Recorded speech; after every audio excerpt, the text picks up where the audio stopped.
So yeah, first week back of full training and I'm injured.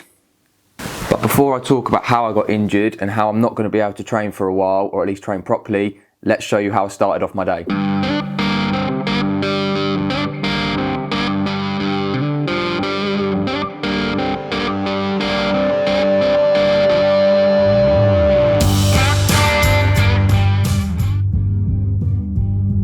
Hello and welcome back to the channel and another day of triathlon training. Actually no, that's a lie. Today's actually going to be over 2 days, although I'm probably still going to title the video day of triathlon training. But basically today I've only got a swim in, and then tomorrow I've got a brick session with some efforts, bike efforts into an easy run. So I thought I would, rather than just do the swim or just do the brick, I might as well string the two together and do 2 days. So yeah, that's where we're off to now, is to get the swim done. It's going to end up being about 45 minutes of just all aerobic today. If you watched my last video, you'll know that I really haven't done a lot of swimming this year, and I'm trying to get back into like the full swing of triathlon training. So that's why this will be the second swim of the week, which is a big achievement for me. So if I can get through this, happy days. So let's get it done.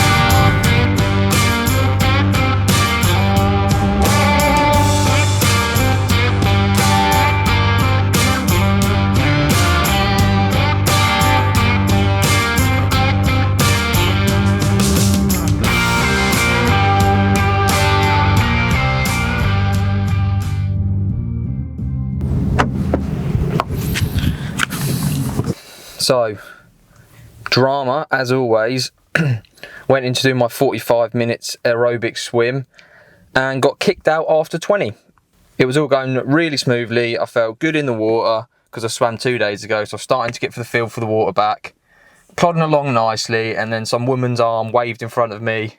You've got to get out. There's an aqua aerobics class on. About 15 people in the class.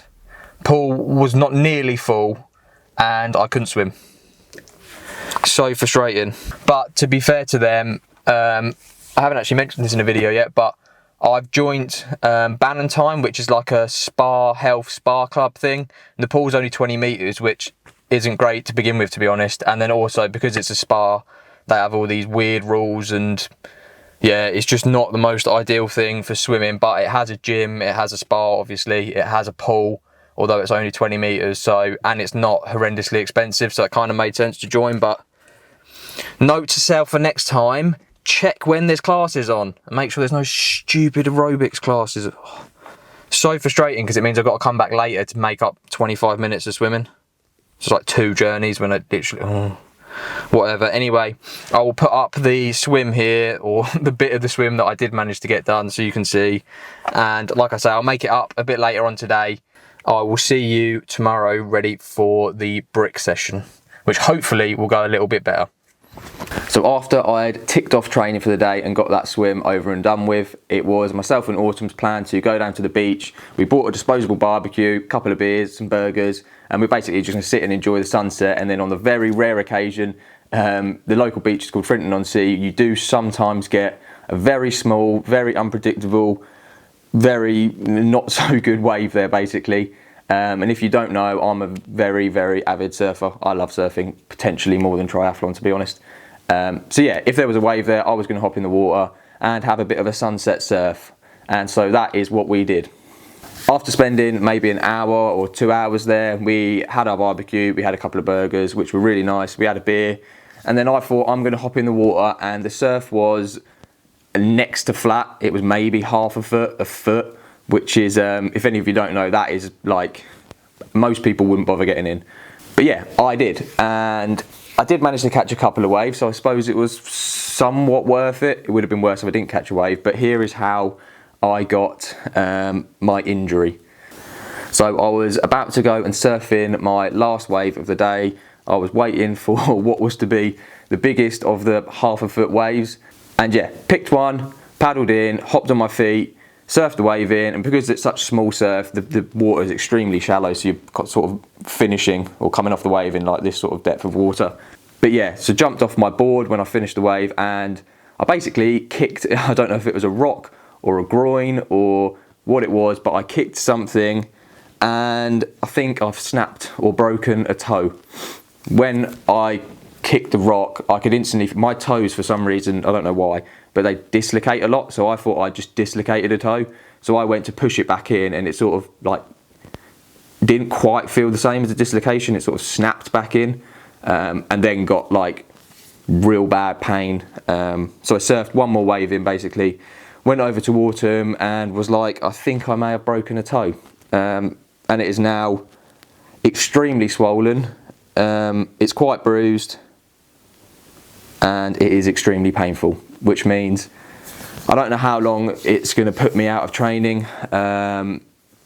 It's really frustrating because, like I said at the start of the video, I've got a race, or had a race booked in 3 weeks, which was going to be Dorney Lakes, which I did last year, the standard distance one.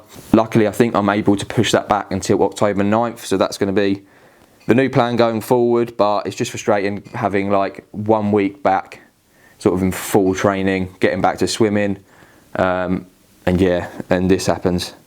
I mean, at the minute I'm like struggling to walk on it. Well, I can't really walk on it. I can't put any weight down on it. I can't put like shoes on really. Yeah, extremely frustrating. So obviously today was meant to be a brick session, which I've had to, well, put aside basically. There's no way I'll be able to run on this foot for maybe a few weeks. I'm not sure. I don't really know how long it takes to recover from a broken toe. And it sounds like pathetic, it's a toe, isn't it? But it's important, I suppose.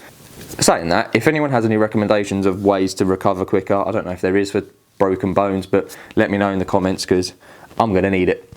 So yeah, anyway, I put the brick session aside and I managed to put on my Vivo barefoot shoes because they're like extremely loose, I suppose, and they've got such a wide toe box that I don't really feel much in them, and my toes can wiggle around quite a lot. So I put them on and I ended up going for an 1.5 hour mountain bike ride, which I'll pop up the data here so you can see. Extremely easy ride, no sort of efforts or anything at all, to be honest. I mean, I was probably pushing like 150 watts for the ride, and about 120 or 30 of them watts were coming from my right leg, and the last 20 or 30 watts I had my heel on the pedal, basically on the flats of the pedal, and was pushing through my heel, so I had no pressure going through my toes, although by the end they were throbbing quite a lot, which was a bit weird. But anyway, that is going to end this extremely eventful 2 days of trying to get back into somewhat full triathlon training. Yeah, don't really know what videos I'm going to make from here on out with a broken toe. I can't really do much in terms of training. Maybe suggest some in the comments if you've got any ideas of what you'd like to see. And yeah, I'll end this video here. Probably going to be a slightly shorter one because of obviously everything that I've just explained. So yeah, I hope you enjoyed it. Please make sure you like, subscribe, and I will see you in the next one for God knows what video it will be now. Yeah.